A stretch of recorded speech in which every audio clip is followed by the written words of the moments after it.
یو سړي کې چې قرآن یې ویلې ښه قرآن یې ویللی سو بس یو جي کې کېناسته هلکانو ته یې ویلې راځئ مانه درس وایه که قاریانو ورته اجازه هم نه وه کړې خو ده کې اهلیت موجود بالکل طالبانو دا جایز د جواز لري اصل دارومدار په چا باندې ده په اهلیت باندې ده طالبانو نن خو هغه مړه سوله ابۍ مړه سوله طالبانو نن انسانانو کې داسې حالت راغی ټول سند پسې ګرځي منډې را منډې وي سند راته پیدا کو سند راته اهلیت طالبانو انسانانو کې ډېر کم ده پنډیان هم طالبانو پګړۍ وتړلې پنډیان څه دي خبر به یې که نه پنډیان څه بارونه چې وړي سند تاسې چې چېرته وظیفه پیدا کړي طالبانو دا د علم بدنامي ده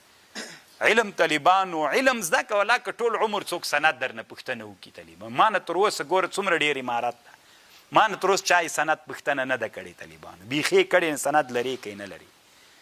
نو طالبانو ورونو ځان کې کمال پیدا کوي بیا سند او چې کمال نه لري سند دغسې در سره نو څه فایده به بیا درته وکړي نو کوشش وکړئ جامعې ته مصدر د خدمت دا مه مقصدوئ چې ما خلک وپېژني دا ووایئ چې الله ما مصدر د خدمت جامعې دغه جامعه کې علم ډېر کمزوری ده د ښځو مونځ نه دي زده د نرانو مو مونځونه نه دي زده مونږ څنګه وکړو چې د خپلې ټولنې ته مصدر د خدمت وکړو څنګه وکړلی سو چې د الله د مسؤل ته چې عالم سولي ته هم دومره مسؤلیت سو چې مدرسې نه فارغ سولې او د سند دې هلته وزیر صاحب ته ورړې وظیفه راته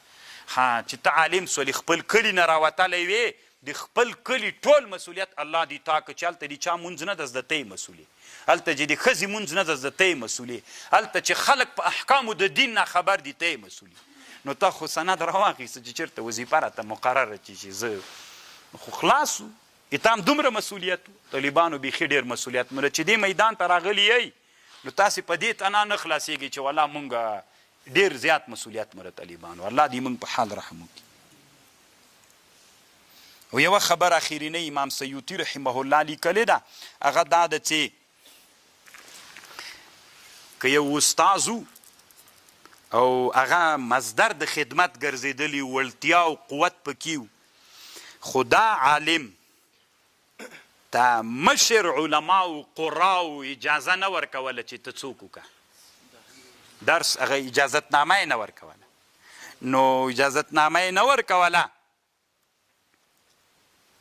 او ده ته ویلې چې پیسې که راکوې بیا درکوو که نه یې درکوو اجازتنامه نو طالبانو شرعا جایز نه ده چې دی پیسې واخلي پې باندې ځکه دا رشوت ده که اهلیت پکې اجازتنامه ورکه که اهلیت نه یې مه یې ورکوه او بل دا د طالبانو ورونو دی د حق لري د طالب و د عالم چې هغه شیخ باندې عریضه وکړي چې ما ته څوک نه راکوي سند نه راکوي په زور یې نسي ترې اخیستلی خو دا هلته طالبانو چې شخصي هغه یو حکومتي قوانینو کې خو بیا صحیح ده که نه اوس حکومت یې هم دې دپاره نن عصر کې جوړ ده یو سړي کې اهلیت ستا د فارغ د امتحان در کوم په ټول هغه شي کې چې ته ما نه پوښتنه کې امتحان در کوم چې امتحان هم ورکې کامیاب هم سي بیا هم اجازتنامه نه ورکوي نو بیا خو طالبانو حکومتي قوانینو کې حق پې لري که نه چې محکمې ته لاړ سي ځکه نن عصر کې وضعي قوانین د حکومت همداسې جوړ سوي دي بس د طالبانو ځکه آداب د تلاوت د قرآن دی هغه بې لږ اوږده موضوع ده که شروع پې باندې وکړو بیا ډېر وخت نیسي بیا سبا انشاءالله جوړ کړی وایي نه فتحه له دوه له پوه جوړه سړي بیخي فتحه ونه دا دې وروسته خو خیر دا خو هم یو علمي هغه ده چې دوی بیا طالبانو خلیل ابن احمد راغی استاذ سیبوی خلیل ابن احمد راغی طالبانو ده بیا بل نوښت پکې وکړ د طالبانو بعضې شیان نور را جوړ کړل خلیل ابن احمد یو له نوښتونو نه یې دا و چې فتحه یې طالبانو داسې کش کړه زمه یې تاو کړه کسره یې هم لاندې کش کړه مخکې خو اوله زمانه کې څوک ول دواړه نقطې وې یوه ته یې نقط الاعجام ویلې ته یې نقط الشکل ویلې نقط الاعجام په کم رنګ و په تور نقط الاعجام خو دا د بې او د تې ټکي ول نقط الشکل دا فتحه او کسره زمه دا په کم دا په سره رنګ دا چا وکړل ابو اسود دا چا وکړل یحیی ابن عمر او بل نصر ابن عاصم اللیثي دوی دواړو وکړل بیا طالبانو